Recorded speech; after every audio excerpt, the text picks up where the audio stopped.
Estamos examinando o livro do profeta Isaías, hoje o capítulo de número 58. Ele trata a respeito do falso e do verdadeiro jejum. Clama em alta voz, não te detenhas. Levanta tua voz como a trombeta e anuncia ao meu povo a sua transgressão e à casa de Jacó os seus pecados. Todavia me procuram cada dia, tomam prazer em saber os meus caminhos, como um povo que pratica justiça e não deixa o direito do seu Deus. Perguntam-me pelos direitos da justiça e têm prazer em se chegarem a Deus. Mas perguntam, por que jejuamos nós e tu não atentas para isso? A introdução, irmãos, nos fala aqui inicialmente da grande tarefa do profeta Isaías naqueles dias em que Israel havia se corrompido. O Espírito do Senhor parece aqui estimular, determinar ao profeta que clame com alta voz, que não se detenha em face de nenhum obstáculo, que possa anunciar como se fosse o toque de uma trombeta ao seu povo as transgressões e pecados que haviam sido cometidos e que estavam sendo ainda cometidos pelo povo. É evidente que o aspecto histórico aqui, ele trata das coisas que se passavam naquele tempo, mas esse tema aplica-se evidentemente aos nossos dias, porque sabemos que o jejum é uma prática tradicional nas igrejas evangélicas. E as pessoas jejuam pelas mais diversas coisas. Com certeza, há muitas pessoas que fazem o jejum de uma forma equivocada. Nós precisamos entender bem qual é a vontade do nosso Deus, que é o Deus de Israel, para sabermos se precisamos mesmo jejuar ou não. E a lição ela nos esclarece a esse respeito, a essa prática.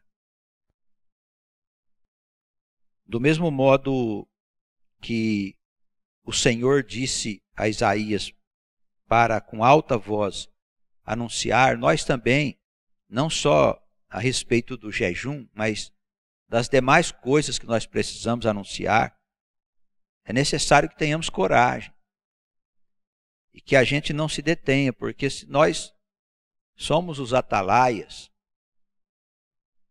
e está chegando o inimigo, que é o diabo, representado aí pela aproximação do fim do mundo, do fim dos dias, aquele período da grande tribulação. Se nós sabemos dessas coisas, como nós não vamos anunciá-las? Pode parecer até que seja incômodo para algumas pessoas falar daquilo que está por vir. Mas temos que perguntar se nós servimos mesmo ao Deus de Israel, ou se nós só estamos na igreja, como se faz normalmente nas igrejas tradicionais, em que não existe uma consequência pela nossa estada na igreja, pela palavra que nós recebemos do Deus vivo. Nós percebemos, assim, que há reações nas pessoas em relação às revelações que Deus está fazendo sobre quem nós somos, o que estamos fazendo aqui na terra, qual é a missão que nós temos, o que Deus está esperando de nós. Enquanto as coisas estão conforme o pensamento das pessoas que estão ouvindo, tudo está certo, mas quando se toca num ponto em que é necessário haver uma mudança Então, há reações, o que demonstra que a comunidade não está o suficiente madura para enfrentar essas provas que nós temos aí adiante de nós. Então, eu penso que esse momento em que nós estamos estudando os Escritos Sagrados, ele deve nos levar a uma reflexão profunda em torno de todos os temas relativos à nossa vida com Deus, para que nós não nos desviemos em momento algum desse caminho. E quando a palavra de Deus ferir os nossos interesses, ou ferir o falso conhecimento que nós temos, nós precisamos deixar Deus nos esclarecer, precisamos deixar que Ele faça um esclarecimento à nossa alma. Porque Ele traz mesmo uma doutrina nova. É algo diferente daquilo que que até agora foi ensinado. De tudo que nós vimos. É algo novo, diferente. É preciso ter coragem para falar ao povo de Deus, falar às pessoas estas verdades que o Senhor está nos revelando. E que vem renovar nossa vida, vem nos colocar verdadeiramente diante da realidade que está por chegar, que vai mudar o sonho de todo mundo. Vai mudar os critérios, vai mudar a imagem de quem nós somos. Os modelos que existem de família serão totalmente mudados. O papel que exerce o homem e a mulher, todas essas coisas serão modificadas. Nós não podemos continuar pensando como pensa o homem tradicional. A pessoa comum, o religioso comum. É algo diferente, irmãos. Veja que no versículo 2, o Senhor, ele fala que o povo dele procurava ele pelos seus caminhos. Procurava saber o direito que ele estava ensinando. A justiça. Eles até ficavam contentes de procurar o Senhor. O Senhor não está dizendo aqui que não havia interesse, mas não havia consequências. Porque eles jejuavam e não obtinham nenhuma resposta da parte de Deus. Então começaram a questionar, por que nós jejuamos e o Senhor não nos responde? Então o Senhor começa aqui a mostrar o que é o verdadeiro jejum. Porque as Escrituras, elas não instruem a respeito de jejum. Em nenhum lugar. Algumas passagens, uma ou outra passagem, pode ser tida ali como uma instrução sobre jejum. Mas havia essa prática. Tanto que Jesus faz referência a ela. Alguns gostam de dizer, não, Jesus ensinou a jejuar e tal. Não é verdade. Na passagem em que ele fala do jejum, que é no capítulo 6 do Evangelho segundo Mateus, ele está conversando com os fariseus a respeito dos novos ensinamentos que estavam chegando. E os fariseus jejuavam. Pior, eles queriam mostrar para as pessoas que tinham jejuado, e Jesus os repreende. Ele diz, olha, quando vocês forem jejuar, vocês não deixem parecer que vocês jejuaram. O que era o jejum? Era um estado de recolhimento,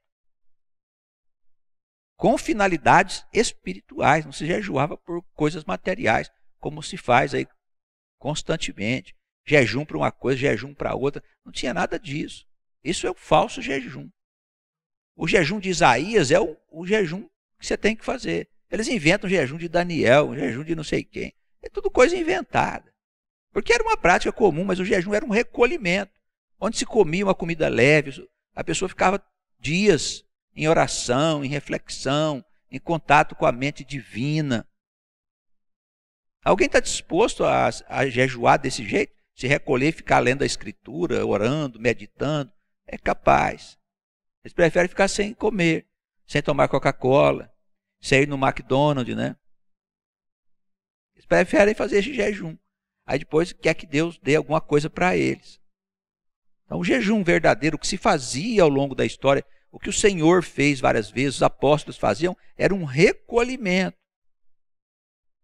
Um recolhimento que durava dias. para a pessoa ter contato com a mente divina.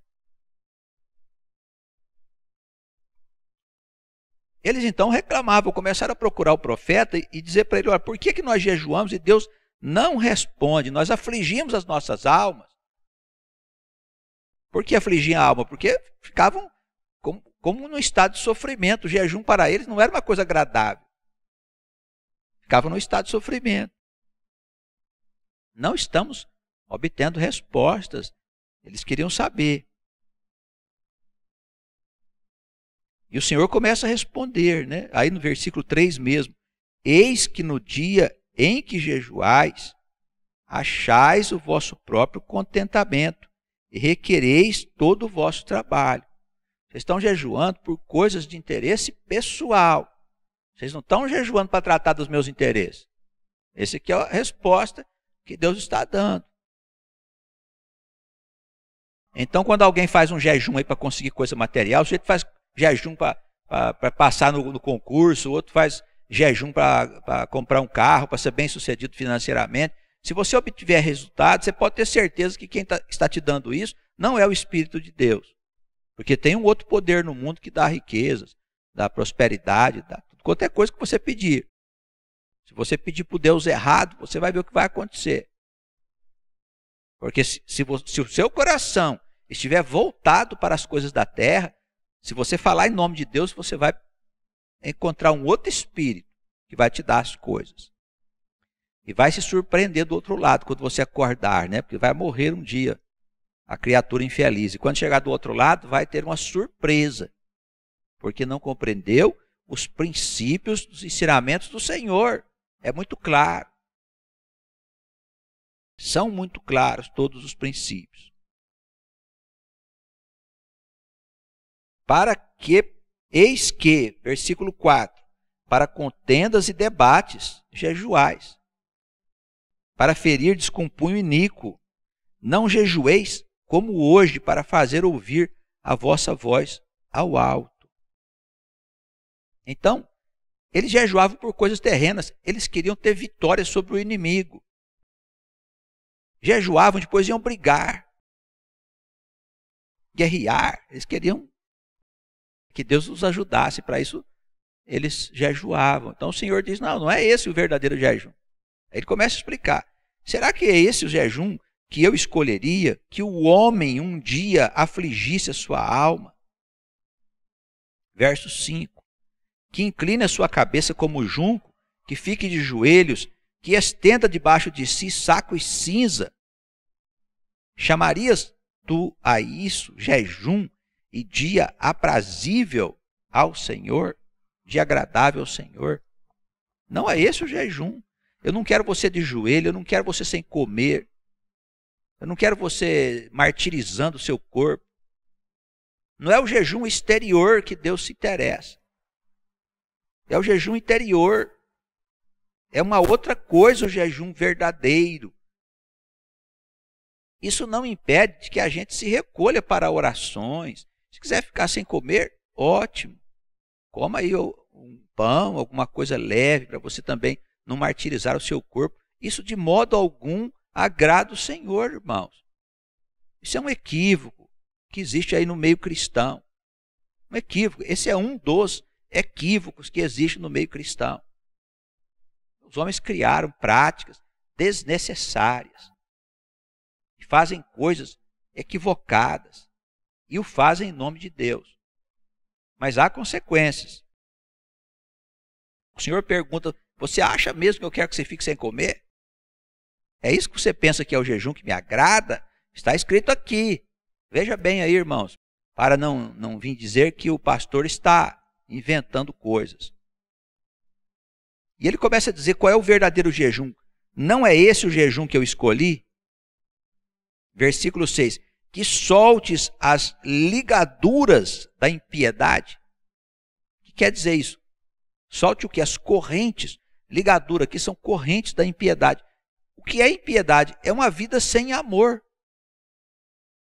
Do mesmo modo que piedade é uma vida com amor. Então, a pessoa que está vivendo longe de Deus está vivendo uma vida sem amor. Não tem amor por ninguém. Ainda hoje na oração da manhã, que nós estávamos aqui juntos na limpeza da igreja, eu comentei com os irmãos que uma coisa que nos surpreende hoje é a falta de amor das pessoas. As pessoas não têm amor, são pessoas frias.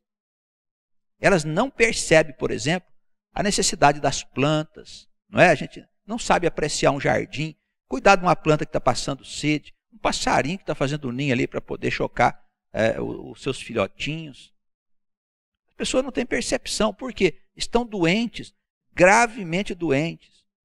Mal percebem as pessoas ao lado delas. Se tornaram pessoas insensíveis porque os seus corações estão amarrados nessas correntes da impiedade. E pior, irmãos dentro da igreja, são insensíveis. Irmãos e irmãs, insensíveis, mal conseguem perceber a si mesmo. Eu duvido que essas pessoas tenham amor por pessoas na sua casa, por filhos, por irmãos, por conhecidos. Amor verdadeiro, duvido que tenham. Porque não percebe o amor de Deus que está em todas as coisas, em todos os lugares. São pessoas insensíveis. Insensíveis. As ligaduras da impiedade, da vida sem amor, é uma coisa terrível. É um poder que escraviza o homem. É claro que você vai ter depressão. É claro que você vai ter ideias de se matar, de suicídio, de morte. É evidente que você vai viver angustiado, não vai dormir em paz. Porque sua mente está contaminada com esse espírito. Esse espírito que hoje é o poder que está no mundo. E está enlouquecendo as pessoas. Está em todos os lugares, porque não estaria dentro da igreja. Nós é que temos que ser vigilantes. Nós é que precisamos pedir a Deus que nos ajude a entender melhor a vida. Estamos habituados a grandes coisas. Queremos fazer aquilo que os famosos fazem. Sabe? Ser bem-sucedido na vida. Por quê? Porque o sistema estimula a gente a isso. Através da televisão, rede social, essas coisas que nós vemos aí. E o sujeito passa, às vezes, diante de um vaso, a planta está murcha. Por falta de água, ele não tem a sensibilidade de perceber aquilo. Ele não entende que aquilo é uma obra de Deus. Uma obra de Deus tão perfeita como somos nós. Não percebe. Assim, animais abandonados na rua, pessoas abandonadas, injustiça por toda parte. E nós não percebemos, vamos vivendo assim de qualquer jeito, irmãos. Olha, é um estado de tristeza que sai no mundo. É uma tristeza. Se Deus não acabar logo com o mundo, pôr fim nisso, o mundo vai se tornar um lugar de bichos. De bichos. Não é surpresa que as pessoas se batem. Não é surpresa. A vida não tem sentido sem amor. As correntes da impiedade. As ligaduras da impiedade. Eu quero que vocês rompam com isso, diz o Espírito. Isso é o que realmente me interessa. Esse é o verdadeiro jejum, ele fala. Desfaça as ataduras da prisão, do jugo, que deixes livres os oprimidos e arrebente, despedaces todo tipo de escravidão. Quem são os oprimidos? Será que ele está falando aqui de uma opressão material? Alguns intérpretes acham que ele está falando de escravidão. Quais são os oprimidos? Quem que nos oprime? As trevas. As trevas escravizam as pessoas. As pessoas são escravas de Mamum. Nos nossos dias hoje a tecnologia está para todo lado. O pessoal, coisa maravilhosa, aperta um botão aqui, fala não sei aonde. É imagem, som, pesquisa, pergunta, todo mundo responde. Maravilha, maravilha. Mamum. Adoram a Mamum e não sabem. Né? O Deus das pessoas hoje é a internet. É o Google. Você sabe de tudo. Você precisa de Deus para quê? Basta você ir lá perguntar. Começa que se você tem uma coisa maluca na tua cabeça, você acha 1 milhão de malucos como você. Então você procura a tua maluquice, você vai achar justamente alguém que pensa como você. Você não está atrás de Deus. Atrás de saber o que Deus quer, na verdade, te ensinar. Porque se você tivesse mesmo, se você estivesse atrás de entender Deus, você ia encontrar na Escritura, ó, você não precisa de outro livro. Está aqui. A fonte da sabedoria. Esses dias eu estava conversando com um maçom, né? E ele é de um grau lá, enfim, Na maçonaria tem vários graus de entendimento, de ciência e tal. Aí eu estava explicando para ele sobre os princípios da criação. Nossa, mas então é assim? Na Escritura tem isso? Tem. É os mistérios lá deles, desde o Egito, não sei da onde. Está aqui na Escritura. Ó. Então, nós temos um livro de sabedoria profunda, profunda. É maior do que todas as outras fontes de sabedoria. E para nós, principalmente, que somos o povo de Deus. Porque se você não é povo, você não tem que se enfiar muito com a Escritura. Imagina que você vai entender a Escritura. Tem gente que, mas eu não entendo muito bem. Claro que você não entende, você não é povo. É gentil. Amém, fica por aí, mas não dá. Você não vai entender mesmo. Mas quem é povo de Deus sabe que Deus está falando conosco. Que nós temos uma tarefa para cumprir. Nós, como povo de Deus, nós fomos escolhidos para cumprir uma missão. Agora, quem não é escolhido não é. Não estou dizendo que não vai ser salvo. Muita gente vai ser salvo, mesmo não sendo escolhido. Mas para nós que somos o povo de Deus, a Escritura Sagrada é a fonte da sabedoria, de todo o bem. É com ela que nós rompemos as amarras da impiedade e todo tipo de escravidão. É isso que Deus diz aqui, que é o verdadeiro jejum, irmão. É isso. O resto é enrolação. Enrolação. Quer fazer, faz. Todo mundo hoje pode fazer o que quer. Se quer fazer jejum, ficar sem comer não sei quantos dias, não tomar Coca-Cola e tal. Faz do jeito que você quiser, tanto faz. Quando você morrer, você vai ter uma surpresa interessante do outro lado. Lá você vai saber o que é a verdade e a mentira. Deus não é isso. Está escrito aqui, ó.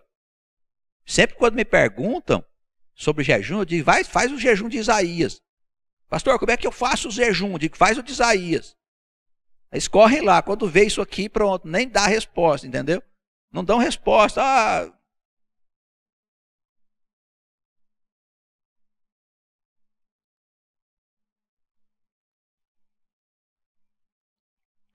Versículo 7. Porventura não é o jejum também que eu quero que repartas o pão com a pessoa que tem fome? Que recolhas na tua casa aquele que está abandonado? Que quando vires uma pessoa nua, você possa cobri-lo com alguma roupa? E não te escondas da pessoa? Ele está falando aqui do quê? Do amor ao próximo, irmãos. Então, não existe amor sem a gente olhar para o outro que está do nosso lado. Não existe isso, irmãos. Há que pensar que Deus deseja que nós cuidemos uns dos outros, nas necessidades, em todo tipo de necessidade. Porventura não é esse o jejum que eu gostaria que vocês fizessem? Então romperá a tua luz. Se você andar nos caminhos que ele está dizendo aqui, veja o que vai acontecer. Romperá a tua luz como a alva. Sabe qual é a alva? É a hora que nasce o sol. Já viu o sol nascendo? Não, não viu ainda. Dorme até tarde, né? Não vê o sol nascer? Não vê. Qual foi a vez que você viu o sol nascer? Não viu. Porque dorme até tarde. Hoje o povo dorme até tarde. Nos tempos mais antigos, amanhecia, a gente acordava, né? Hoje não, o jeito fica dormindo até 7 horas, 8 horas, 9 horas. Outros dormem até meio-dia. É uma coisa do inferno isso. O certo é a gente acordar quando amanhece. E quando anoitece, logo a gente vai dormir. Mais ou menos como as galinhas, entendeu, irmãos? É lei natural isso. Faz isso, você vai ver a saúde que você tem. Então, quando nasce o sol, ele nasce com um poder muito grande. É uma coisa que impressiona quando a gente está vendo ali o nascer do sol. É isso que vai acontecer com a tua vida. Vai romper tua luz. A cura das tuas doenças apressadamente virá. Mas se você está doente, tem uma coisa que está errada. Regra básica. Assim, está por toda parte escrito que a doença é produto do pecado. E quanto mais grave a doença, maior é a transgressão. É regra geral da Escritura. A cura só pode vir se houver uma grande mudança dentro de você, senão o Senhor vai deixar você sofrendo. A alma não morre. Então, para deixar a alma sofrer a vida inteira, depois sofrer depois da vida, ele continua trabalhando a alma para que um dia ela possa ter a luz divina, para que possa romper na alma o sol. Este sol que ele fala, que não é só o material, ele só faz aqui uma comparação, irmãos, uma comparação. A tua cura apressadamente brotará e a tua justiça irá adiante de ti, e a glória do Senhor será a tua retaguarda. A tua vida será dominada completamente pelo Espírito do Senhor. Ele cuidará de tudo, de tudo. Se você andar nos caminhos da piedade, se você romper os laços com a impiedade, romper as amarras das trevas, é isso que Deus deseja de nós. É isso. Agora, para que isso aconteça, irmãos, é necessário que haja uma mudança dentro de nós. Agora, o Senhor disse aí uma coisa que eu não concordo. Eu vejo às vezes a pessoa dizer assim, mas eu não concordo com o que está escrito aí na Bíblia. Não? Que coisa, hein? Profunda, hein? Você concorda com o que então? Com nada. Sabe-se lá onde é que estava essa alma quando a Escritura foi feita? Sabe-se lá. Irmãos, é para nossa instrução. Para nossa instrução.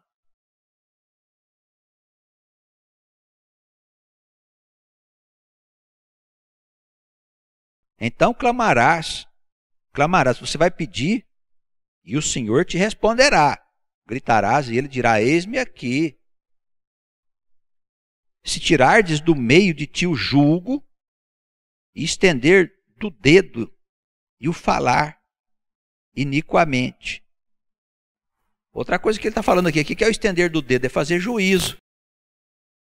Não fazer juízo das pessoas, das situações, das coisas. Você não sabe o que está acontecendo. Por pior que seja o ato do indivíduo que esteja diante de nós não sabemos o que está na intimidade daquela pessoa.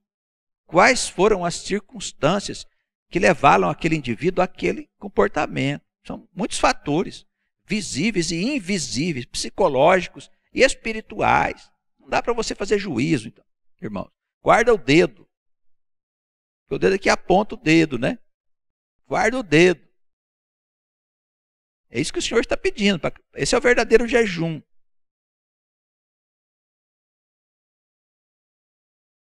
Se abrires a tua alma ao faminto, fartares a alma aflita, ajudar as pessoas necessitadas, então a tua luz nascerá nas trevas e a tua escuridão será como o meio-dia.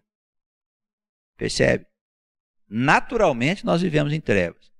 Naturalmente nós saímos da escuridão desde quando fomos criados.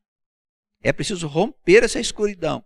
A luz precisa entrar em nós para que a gente possa encontrar o caminho da felicidade e nos realizarmos eternamente.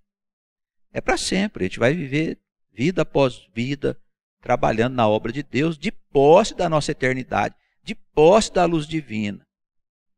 É isso que Deus deseja. Ele diz, isso é verdadeiro, esse é o verdadeiro jejum. É o jejum que eu quero.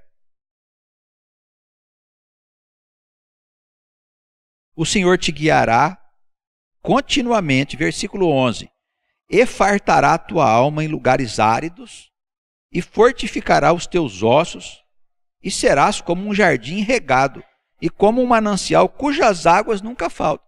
É bênçãos puras, irmão, só bênção, coisa maravilhosa. Ele vai transformar a sua vida, se você deixar Deus entrar na sua vida. Ele diz, vai ter momentos difíceis, você vai passar por lugares áridos, mas o Senhor estará com você, o Senhor te ajudará. Vamos lembrar da vida de Davi, né? Ele teve tantas batalhas, o Senhor esteve com ele venceu, mas ele teve que lutar. Nós precisamos lutar também nas nossas batalhas. Pedir para esse Deus estar conosco, nos dando vitória em todas as coisas. Ele te guiará continuamente, fartará a sua alma nos momentos difíceis, fortificará a tua saúde, teus ossos, e você será como um jardim regado, cujas águas nunca faltam. Lembre-se disso, meus irmãos, os jardins precisam de água. Falando aqui do lado prático da vida, né? Hoje estamos vivendo dias de muito calor aqui na região nossa, né? Vivemos um período sem chuvas, ainda não começaram as chuvas. e as plantas sofrem muito. A gente precisa olhar em casa as nossas plantas. Se é que nós temos plantas, né? Tem gente que nem planta tem em casa, vive lá enfiado dentro de uma casa de concreto. Outros vão lá e põem cimento onde havia jardim, não é? Porque, mas por que você pôs um cimento aí? Dava muito trabalho. Como é que é o negócio? Dava muito trabalho. Preguiçoso. Que Deus te deixe na morte, lá uns 100, 200 anos, pensando sobre isso. O sujeito tem preguiça de cuidar do jardim dele. Preguiça. Irmãos, nós estamos doentes. Doentes. Precisamos ser curados.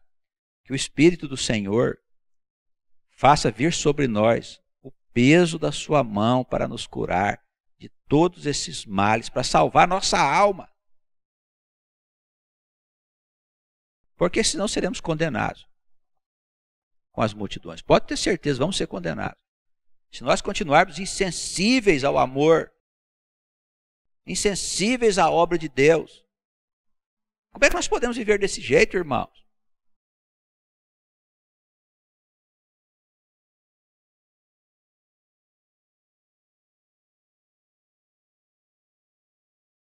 Os que procederem de ti, os seus filhos e netos, edificarão as antigas ruínas. No caso, a edificação das cidades que haviam sido destruídas. Mas as cidades vão ser destruídas. Levantarás os fundamentos de geração em geração, e chamar-te-ão reparador de roturas e restaurador de veredas para morar. Essas mudanças que vão acontecer dentro de você vão influenciar no futuro dos seus netos e dos seus bisnetos, nas gerações futuras. Põe atenção nisso, irmãos. Não se trata de uma coisa só para você, é para aquilo que está à sua volta, é algo muito maior. A vida não é individual, a vida é coletiva. Quem pensa muito em si mesmo está doente. Está doente. Eu costumo dizer, né? Frequentemente falo isso. Você não precisa que as pessoas te amem. Você precisa aprender a amar. A solução é você aprender a amar. Amar tudo que está à sua volta. É a obra de Deus. Tudo. As pessoas, as coisas, tudo que está à sua volta. Há uma passagem que diz, tudo que você fizer, faça como se fosse ao Senhor. Não é isso, irmãos? Não sei se é Paulo, se não me engano. O que fizeres, faça como se fosse ao Senhor. É maravilhoso. Que nós possamos assim fazer. Então, lá fora eu vou viver de qualquer jeito? Não pode ser. Se eu vou varrer uma casa, eu vou fazer bem feito. Vou lavar uma roupa, vou arrumar, vou passar, vou ajeitar. Vou fazer bem feito. Como se estivesse lavando a roupa do Senhor, passando a roupa do Senhor, limpando a casa do Senhor. Pode ser. Ou nós esquecemos também de como é que limpa a casa? Já esquecemos? Algumas pessoas são assim, quem limpa é empregado. Preste atenção, vê como nós estamos ficando doentes. Olha, no mundo novo, nós vamos ter que limpar a nossa casa. Nós e os nossos filhos, marido e mulher, não vai ter empregado. Porque a empregada vai estar cuidando da casa dela. Ai meu Deus, vai ser isso que vai acontecer. Então uma revolução vai se instalar? Vai se instalar uma revolução, uma mudança profunda nos hábitos. Que tal a gente começar a exercitar, irmãos? Pode ser? Exercitarmos? Todos nós. Não vai ter empregada doméstica.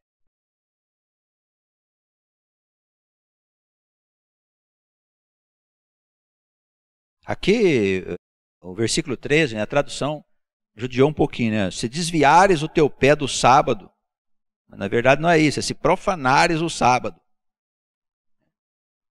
De fazeres a tua vontade no meu santo dia. O que o Senhor está dizendo aqui? Se você não profanar o dia de sábado, que para nós é o domingo, fazendo no dia de domingo, que é o sétimo dia para nós, a minha vontade, não a tua, dá tudo certo. Então, o dia de domingo é um dia da gente fazer a vontade de Deus. É dia de ficarmos mais contidos, não sair por aí passeando, convivendo com pessoas do mundo. Mudanças de hábito. É isso que Deus espera de nós. Jejum. Nossa, pastor, mas esse jejum é esquisito, hein? É esquisito. Você não quer fazer não, né? É difícil, então. Fica sem comer. Fica sem comer uns 10 dias, 20 dias. Faz assim, é melhor. Faz isso. Continue sendo enganado.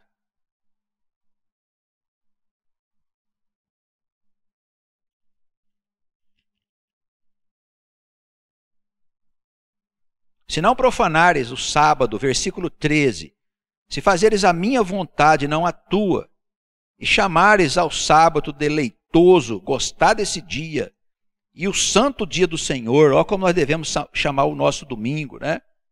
Digno de honra, e honrares não seguindo os teus caminhos, mas os caminhos de Deus, nem pretendendo fazer a tua própria vontade, mas a vontade de Deus, nem falar as tuas próprias palavras. Está vendo aí direitinho o que é para fazer no domingo? Que é o nosso sábado.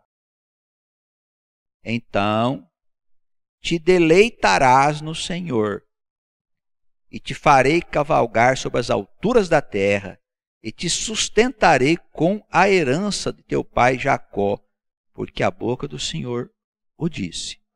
Bom, olha, é uma coisa válida para todas as gerações. Lá atrás em Isaías, ele disse muito bem o que interessa para ele em relação ao jejum. Aqui na frente, o Senhor disse para não desfigurar o rosto, estava conversando com os fariseus.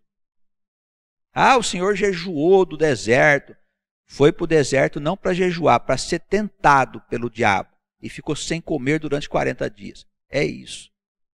Não existe instrução para jejum.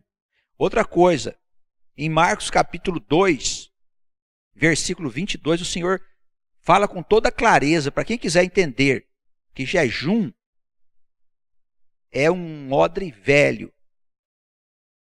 Quer dizer, uma prática que precisa ser deixada de lado. Embora os discípulos deles fizessem jejum, ele diz, olha, não se coloca vinho novo em odre velho. Jesus disse isso com toda clareza. O que ele estava querendo dizer? O que era o vinho novo? Era o ensinamento dele. O que era o odre velho? Eles estavam falando de jejum. Era o jejum. O Senhor quis dizer o que? É preciso mudar. Eu vim trazer novas coisas. E hoje nós precisamos mais do que nunca deixar de lado as práticas antigas para que o Senhor possa viver no nosso coração em espírito e verdade. É isso que Deus deseja. Tá bem? Esse ensinamento não pode ser distorcido.